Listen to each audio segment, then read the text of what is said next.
11월 3일 월요일. 안전망 위에서. 미국 샌프란시스코의 금문교는 세계적으로 잘 알려진 관광 명소입니다. 높이 227m의 탑에서 늘어뜨린 케이블에 매달려 있는 총 길이 1280m의 이 다리는 건설 과정이 결코 쉽지 않았습니다. 빠른 물살과 거센 폭풍, 자욱한 안개로 인해 작업은 위험했고 첫 1년 동안만 23명의 인부들이 목숨을 잃었습니다. 이에 건설 회사는 새로운 방법을 고안했습니다. 거대한 그물망을 다리 아래에 설치한 것입니다. 놀랍게도 그 후 공사는 약 20% 더 빨라졌고 더 이상 큰 사고도 발생하지 않았습니다. 안전망이 있다는 확신이 인부들의 마음을 든든하게 지켜주었기 때문입니다. 우리의 삶도 마찬가지입니다. 눈앞의 위험과 두려움은 언제든지 우리를 위축시키지만 안전하게 붙잡아주는 울타리가 있다면 마음은 훨씬 담대해집니다. 크리스천의 삶에는 바로 그 평안의 하나님이 계십니다. 우리가 실족하지 않도록, 넘어지지 않도록, 보이지 않는 그물망처럼 우리를 감싸 보호하시는 분이 오늘도 함께 하십니다. 오늘의 말씀. 여호와께서 너를 지켜 모든 환난을 면하게 하시며 또 내 영혼을 지키시리로다. 여호와께서 너의 출입을 지금부터 영원까지 지키시리로다. 오늘의 만나.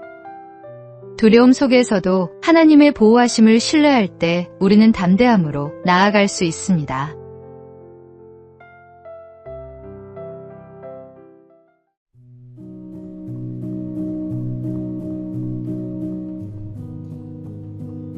(1월 4일) 화요일. 작은 친절. 9월의 어느 날 서울 시내를 달리던 160번 버스에 한 중년 여성이 올라탔습니다. 그녀의 손에는 10,000원짜리 한 장과 잔액이 700원밖에 남지 않은 교통카드가 있었습니다. 만석인 버스 안에서 계좌이체를 받기도 어려운 상황이었습니다. 그때 강 기사님은 따뜻한 미소로 말했습니다. 이번만 어린이 요금으로 타세요. 작은 배려였지만 그 여성에게는 큰 위로가 되었습니다.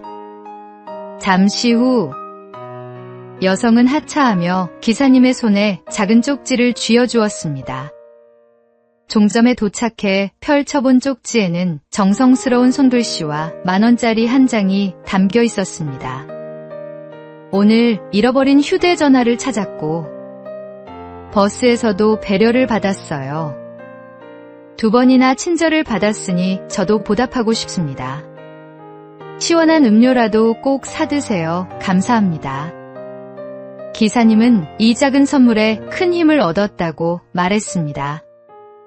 세상은 때로 팍팍하고 바쁘게 돌아가지만 이런 작은 친절과 배려가 우리를 살게 합니다. 예수님께서 보여주신 사랑처럼 작은 친절이 또 다른 친절을 낳고 그 온기가 세상을 조금씩 변화시킵니다. 오늘의 말씀. 서로 친절하게 하며 불쌍히 여기며 서로 용서하기를 하나님이 그리스도 안에서 너희를 용서하심과 같이 하라. 오늘의 만나. 오늘 누군가에게 작은 친절을 베풀어 보십시오. 그 작은 손길이 누군가의 하루를 밝히고 세상을 따뜻하게 만들 것입니다.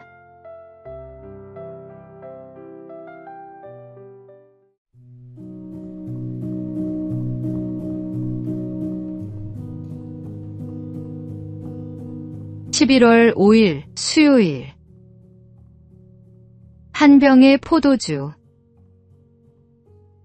옛날 한 임금이 온 나라 백성을 불러 큰 잔치를 열었습니다.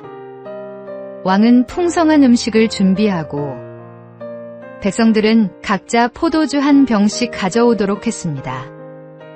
그러나 잔칫날 큰 통에 담긴 것은 모두 맹물이었습니다. 사람마다 남들이 포도주를 가져올 테니 나는 물을 가져가도 괜찮다고 생각했기 때문입니다. 작은 이기심은 결국 모두의 기쁨을 빼앗아 버립니다. 반대로 나부터 좋은 포도주를 가져오자는 마음은 공동체를 살리고 잔치를 풍성하게 합니다. 교회와 사회, 가정도 마찬가지입니다. 누군가의 감사 어린 마음, 작은 섬김과 정직한 선택이 모여 더 큰 은혜를 만들어 갑니다. 감사는 단순히 고마움을 표현하는 말이 아니라 먼저 행동으로 드러나는 삶의 태도입니다. 내가 오늘 먼저 감사의 마음으로 드리는 작은 헌신 하나가 이웃을 살리고 공동체를 세우며 하나님께 영광을 돌립니다. 결국 참된 잔치는 내가 무엇을 받느냐가 아니라 내가 무엇을 내어놓느냐에서 시작됩니다. 오늘의 말씀, 그리스도의 평강이 너희 마음을 주장하게 하라. 너희는 평강을 위하여 한 몸으로 부르심을 받았나니 너희는 또한 감사하는 자가 되라. 오늘의 만나, 작은 헌신이라도 진심을 담아드릴 때 그것이 모여 큰 축복의 통로가 됩니다.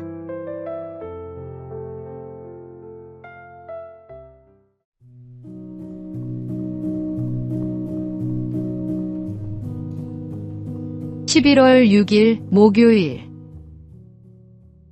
집과 무덤의 차이. 노야 벤사가 지은 빵장수 야곱에는 이런 이야기가 전해집니다. 어느 날 한 벽돌공이 야곱을 찾아와 좋은 집을 짓는 비결을 물었습니다. 야곱은 말했습니다. 집을 짓는다면 반드시 창과 문을 달아야 하지요.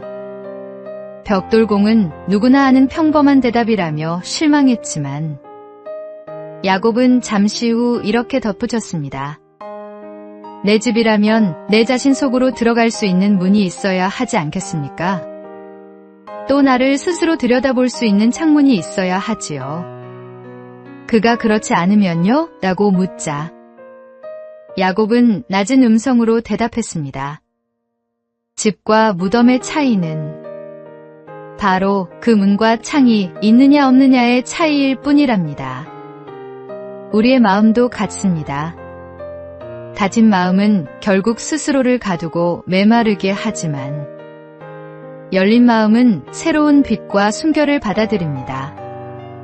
그 차이를 만드는 힘은 바로 감사입니다. 작은 일에도 감사할 때 마음의 문은 활짝 열리고 창은 투명해져 삶이 더욱 풍성해집니다. 결국 당신의 마음을 궁전으로 세울지 무덤으로 만들지는 감사가 있느냐 없느냐에 달려 있습니다. 그러므로 오늘도 감사의 문과 창을 달아 마음을 환히 밝혀 보십시오. 오늘의 말씀, 범사에 감사하라. 이것이 그리스도 예수 안에서 너희를 향하신 하나님의 뜻이니라. 오늘의 만나, 감사는 우리 마음의 문을 여는 열쇠입니다. 작은 것에도 감사를 발견해 보세요.